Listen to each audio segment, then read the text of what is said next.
The Mariners have said they want to add another established reliever, but options are dwindling. We'll talk about who's left and more coming up here on the Locked On Mariners podcast. Colby, hit it.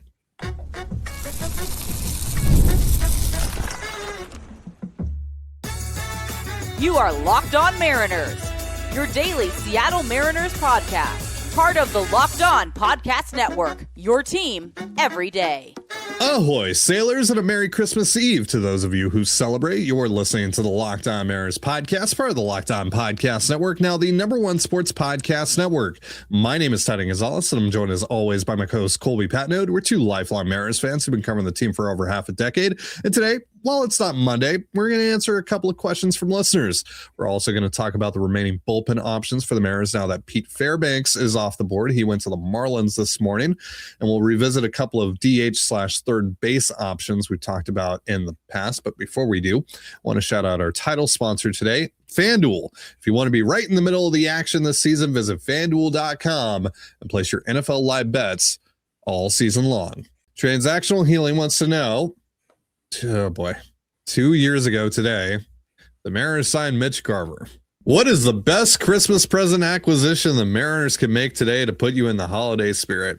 I'll tell you one thing, Transactional Healing. You haven't put me in the holiday spirit, reminding me of that move and what happened 2 years ago today. So what move? Shut up, Colby.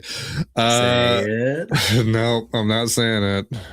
Merry Christmas, Mariners fans. Yay. There might be a reason that I have not been clipped for another one of those Mariners hype videos since. Just saying. Sure. Yeah, Colby, you can kick us off here. What would put you in the holiday spirit? I mean, it's not even really a transaction that they need to make. But if Brennan Donovan just was off the market, like if he got traded either to Seattle or literally anywhere else, I don't care. Yeah, that was going to be one of my answers. Because, I'm tired of talking about Brendan Donovan in a theoretical sense. Like, if they actually acquire him, I'll be happy to talk about him all offseason long. But can we finally get a resolution to this? It's been weeks now. I'm over it. Right. And it's just like, I don't think there's really anything new to say. Donovan's a good player. He's not a great player. We all know that. Well, most of us know that. He's not worth 9 wins. He's not worth. He's a 9-win. He's a 9-win player in a 3-win body. Oh, well, then I guess he's only a 3-win player. So yeah, it's the whole discourse is stupid. I'm tired of seeing Cardinal fans act like he's prime Bobby Witt Jr. and he deserves the package of like Ryan Sloan and Bryce Miller. Like, I'm tired of that. I'm tired of seeing Mariner fans be like, dude only has an 88 WRC plus against lefties as a platoon bat. We should be able to get him for Ty Pete. And it's like, no, can we just have a normal conversation? You're both wrong. You're both wrong. You're both really wrong. So he's a good player. He's a nice player. I'd like to have him, sure. But either way, I would like the discussion of what is he going to cost to be over and done with. So yeah, that would be the one move. And that's not really something I guess the Mariners could give that to me if they acquired him, but that's kind of a Heim Bloom, thing that has to happen. So that would probably be the best gift, short of the Mariners doing something crazy, like trading for Gunnar Henderson or something like that. So sure. Yeah. It's probably, can Donovan either be here or just not be here? Can he be traded today to Seattle or to San Francisco? Or Kansas City, I don't care where. Just make it happen today. That'd be great.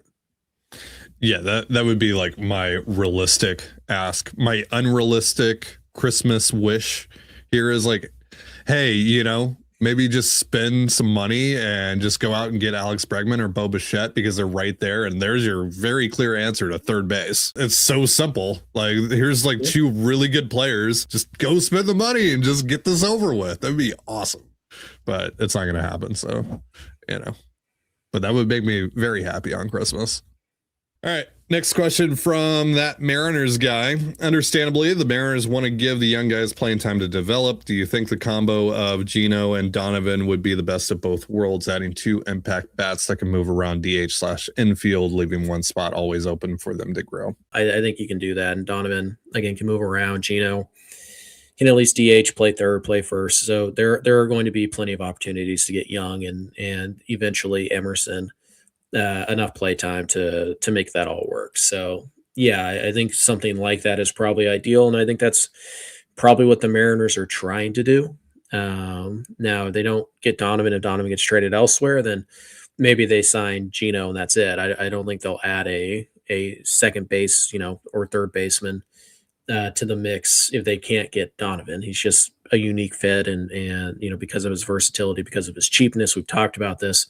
But yeah, I think that's probably what the Mariners would like to do. I don't know if it's Gino specifically, but I think it is, some kind of combination of Donovan, and then you get a guy who mostly is going to DH for you. But on the days Cal Raleigh needs to DH, or literally anybody else, that guy can play somewhere on the field, and a position that you don't have an established guy like third base or second base would be ideal. And Gino certainly checks that box as well. Yeah, I'm still under the impression that the Mariners would like to add a guy who's like kind of a full-time DH, but also could, play like third base or second base if needed, like what they were essentially looking for in Jorge Polanco. And also add Brendan Donovan on top of that. Like Brendan Donovan to me is calling him a bonus is not accurate, because he's obviously like a priority for them, clearly, as it's been reported. But he's like an extra like, I still don't really know how to like classify him, but like what I would say is just like him, and the idea of acquiring him, I don't think is necessarily dependent on anything else the Mariners do this offseason. Yeah, I agree. Again, I just don't think, like, if they miss on Donovan, I don't think they're going to add two bats. I think the only way they're adding like two everyday type of bats is if one of them is Donovan. Yeah. And again, that's because of the flexibility he gives you, because he's only set to make $5.4 million this year. Right. Yeah. So I think they're willing to do two bats if one of them is Donovan. And, it obviously comes down to like, how much is Gino going to be asking for? Like, what's this market looking like? And how many years ultimately is Gino going to be looking for? I think that's really the big key here, because for me, I really don't want to give him more than two. I'll give him like a third year mutual option, but that, like, I'm not giving him a guaranteed third year. Yeah. I mean, if you're Gino, you're like, okay, well, look at what Jorge just got. I had a better year than Jorge. I'm getting at least that. And it's like, I don't think the Mariners are willing to do that. So we'll see what the market says on Gino. But I think something like that is probably what the Mariners would really like to have happen. It's just, again, is Gino's market going to come down to a place where the Mariners feel comfortable offering that contract? And specifically on Gino's market, are there going to be teams who value him as a third baseman specifically? Are they going to be willing to pay a little bit extra because they think, well, he can play third base, and third base is obviously just a barren wasteland basically in Major League Baseball right now, especially in the free agent market after Bregman. So like once Bregman goes and Bichette goes, like if Gino's still out there, does he kind of strike a premium because of that? Like, I don't know. We'll see. Right. But yeah, I do think like Donovan's still on the board independent of whatever else the Mariners do. So at the winter meetings a couple of weeks ago, Jerry DiPoto, even after the Mariners added Jose Ferrer, said that they would like to add one more established arm to the bullpen. But a lot of names have flown off the board since then, and the Mariners still haven't gotten a guy. So we'll talk about what's left and who the Mariners might target in that regard in just a moment. But first, a reminder, this episode of the Locked On Mariners podcast is brought to you by FanDuel. NFL Sundays move fast. One big play and suddenly everything feels different.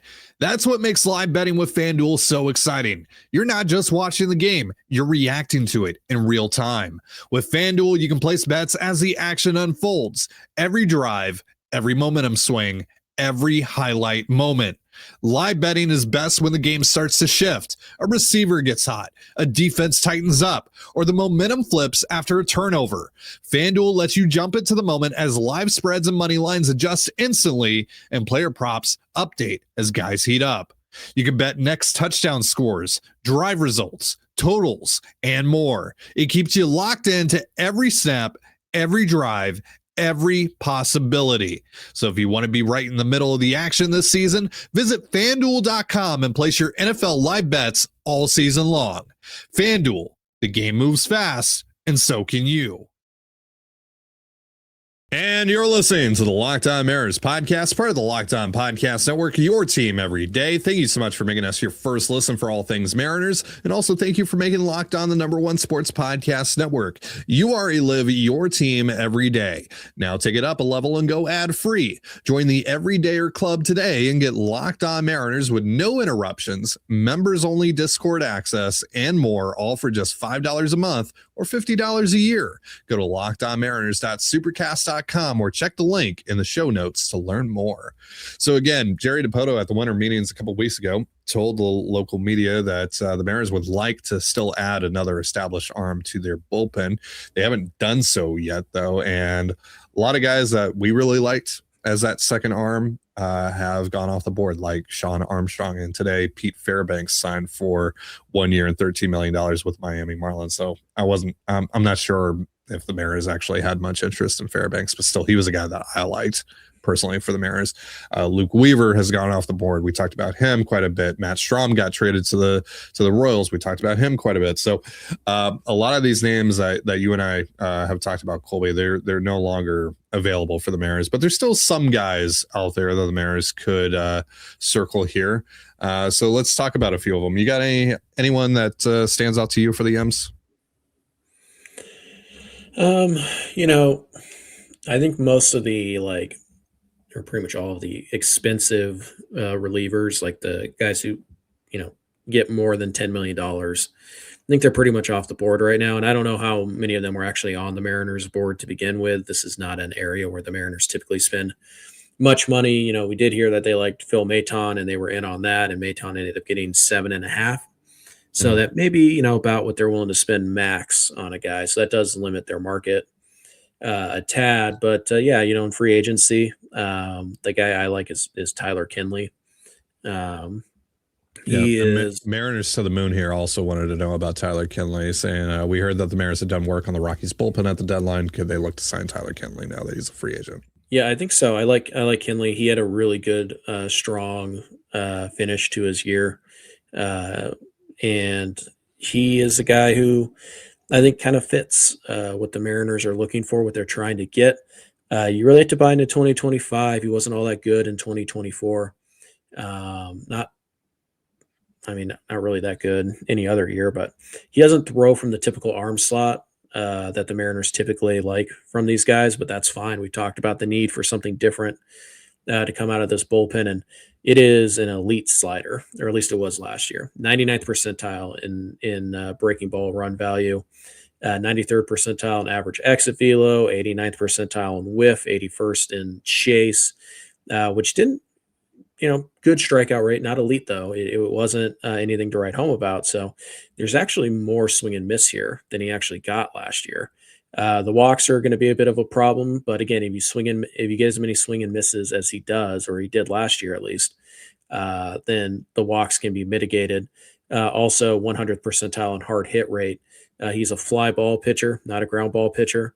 That should play a little better at T-Mobile Park than it did at Coors Field. Certainly. And I feel like this is a guy who slots in really nice to that seventh inning role, who, if you make a tweak, you can maybe get more strikeouts to go along with all these swings and misses he already gets. He could be a guy who's, right in there with the big four that the Mariners ran last year. And if they can make that tweak with Ferrer and get him to where they think they can, and they can do it with Kinley, and they stay healthy, it's probably the deepest bullpen in the American League, or certainly one of the best in terms of back end options. So I think Kinley would be the guy that jumps out to me. Yeah, a couple of guys that I've talked about in the past. One of them, I highly doubt this would happen because they dumped him during the 2024 season, but they know him, and he still has really good underlying numbers, even though the standard numbers are not great. That's Ryan Stanek. But again, because they dumped him midseason, I don't know what that relationship is like, and I don't know if Stanek would actually have any interest coming back to Seattle. But again, he's a guy with really good underlying number still. Michael Kopech's another guy. I talked about him early on in the offseason. How's the knee holding up? That's really the big question right now. Just where is he at physically? But he's a guy that just throws gas. It's four-seamer, cutter, slider. Having a cutter out of the bullpen would be cool. I've always liked Kopech, dating back to when he was a prospect still. So I'd be stoked about that. And coming off of the injury, he's probably only going to sign like a 1 year, $4 or $5-ish million deal if I had to guess, maybe even less than that. Yeah, I mean, and then there is there are always a couple of lottery ticket types that you can go out and take a shot on, probably pretty cheap, or even on minor league deals, including a couple of former Mariners, Paul Sewald, see if he's got anything left in the tank, and Trent Thornton, who we know the Mariners really like and the clubhouse really likes, and he's almost certainly getting a minor league deal. But outside of that, I think you're looking at the trade market now for relievers. We've talked a lot about the guys who are still in Colorado. So obviously St. Louis has got some interesting guys. If you're trying to get Donovan, maybe that's an avenue you can go down. But yeah, free agency, you're probably tapped out. If you want to add another lefty, if you want 3 lefties, Danny Coulombe is still pretty good. He'd be a really interesting add. I like Jalen Beeks as well. But it's kind of one of those things where like free agency right now, the very top tier relievers are all gone. So you're kind of looking at that second tier.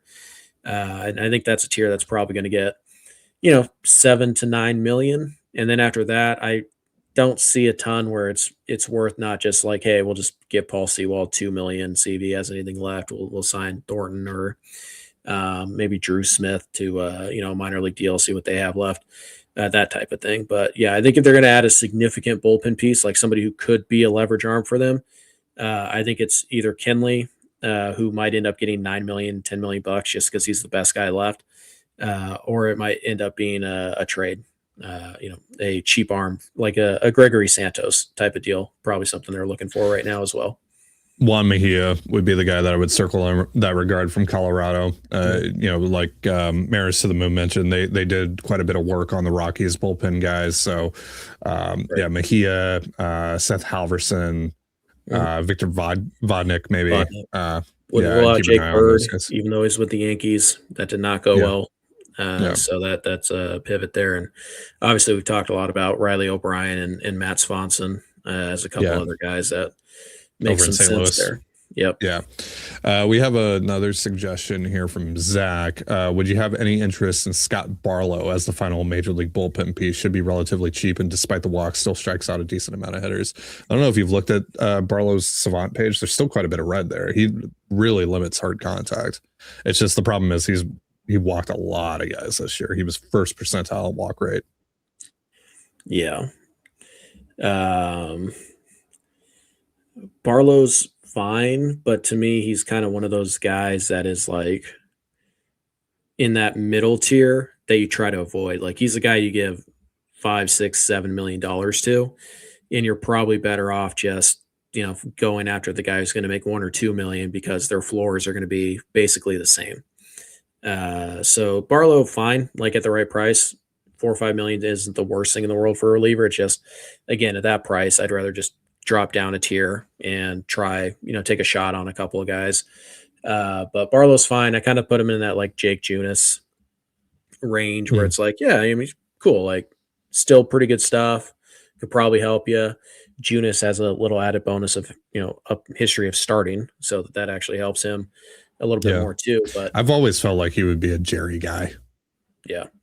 Well, we kind of thought that about Brandon Lau, and here we are. So, Oh, by the way, Uceda, Clevenger, also guys, that makes sense on the trade market, depending on if Tampa's actually trying to take a step back or not. But I think Barlow would be fine. It's just I think he's in a tier below the Kinley type, and that whole tier down there. It's like $3-4 million bucks, fine. 5, 6, 7 million bucks. And I mean, I get it. Like, what's the difference between 4 million and 5 million? I get it. But like, yeah, I wouldn't be super excited about it, but it'd be a nice, it could be a very nice move. It could work out. So I wouldn't rule it out. I just, Yeah, no, I like that call. Cheaper. I like that call. That's interesting. I mean, like if they feel like maybe they have a tweak to maybe get him in the strike zone more, Sure. limit those walks, then it could be interesting. And you're listening to the Locked On Mariners podcast, part of the Locked On Podcast Network, your team every day. As always, if you want to hear from me and Colby even more and help support the show, we have a Patreon. It's called Control the Zone. And on there, we talk Mariners, we talk Seahawks, all that good stuff. For more information, go to patreon.com/Control the Zone. Link in the description of this episode. So before we get out of here, I want to circle back on a couple of DH/third base options. I use that term kind of loosely, specifically for one of the guys that we're going to be talking about here, and Mark Vientos. But Colby, you wanted to talk about Vientos and Royce Lewis today. You tweeted about them last night or earlier today, whatever. Floor is yours. Why do you want to talk about those two guys today? Well, I don't want to, but there's not really a lot of options. But you have to. Yeah. Let's be very clear about that. It's not like my preference is to talk. I demanded to talk about these two guys today. Look, you might have to, the Mariners might have to start going down the list a little bit here. Yeah. To look for help. Sure. Vientos, as we know, had the great 2024 and pretty much has been mediocre every other season of his entire career. And the Mets are very clearly willing and ready to move on from that idea. And it just seems like we've reached the point there where the market, like the Mets aren't going to be asking what they did last year. And they know that they have very little leverage here. So I think Vientos would be pretty cheap. He can stand at first and third. I mean, he's not good at third at least, but he could stand there, once or twice a week to allow Cal to DH or what have you. He would be the primary DH. He's a right-handed hitter. I don't think the profile works particularly well at T-Mobile Park. He's, hits a lot of balls in the gap. I mean, it's really good power. It's just, it's not dead pull power. So, we know what happens if you're a guy who collects a lot of home runs from left center to right center field. T-Mobile Park's not really the place for you, in theory. But Vientos, again, if you can recapture his 2024 form, he's probably, one of the best bargains in baseball. And I think he's pretty cheap to acquire. Royce Lewis would be the fun one for me, but dude just can't stay healthy. Super talented. And even when he has played the last couple of years, he's been pretty disappointing. I mean, he was really bad this last year in particular. And in 2024, it was still a disappointing outcome, but the talent is still there. He's only 26 years old, former number 1 overall pick. He's had some, great stretches in his career, can't stay healthy. And there's some murmuring that the Twins are kind of like done with him. Like they just want to move on and get rid of him. There's been some, rumblings about some kind of clubhouse issue in there, which might scare the Mariners away entirely, but I don't know how legit that is. I only saw it from one guy. But yeah, it's kind of one of those things where it's like, if the Twins are tired of this guy, and the Mariners just want to take a shot on talent, which, Jerry's known to do. He likes these former highly rated prospects. Then he can make sense as a DH, primary DH. Also plays some third. He's actually not bad at third base like Vientos. He's solid there. It's just how long can he do it? I think he's only played in over 100 games once in his career. His production last year, which I think was last year, he played in over 100, but it was 88 WRC plus, if I'm remembering correctly. Like that is a pure talent shot that you're taking. It's not guaranteed to work. And it's honestly, it's you could question like, okay, is he worth acquiring if he's going to keep at bats away from Colt Emerson? I don't know. Maybe he might be because he's so cheap. It's really not that big of a risk. So it all depends on the trade cost to acquire. But if you can, kind of like get that unicorn season where he plays 140 games and he hits his ceiling, you could have a 5-6 win player there. Like that is within his skill set. It's a little bit like the Byron Buxton thing, except for Buxton's actually done it and been productive for a couple of years, whereas we're still really waiting on Royce Lewis to be healthy and productive at the same time.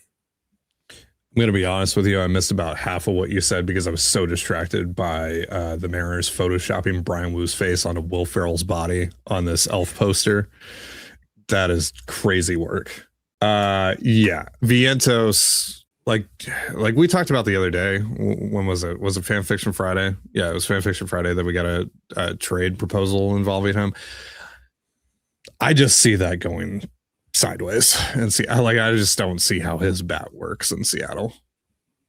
And I also don't really see why the Mariners would like him in general, because he's just so like anti CTZ.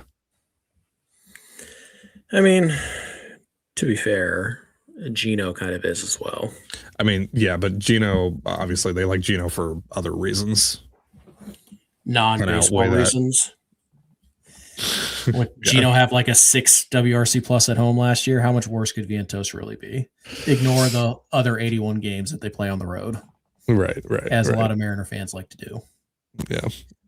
So, including me a little bit.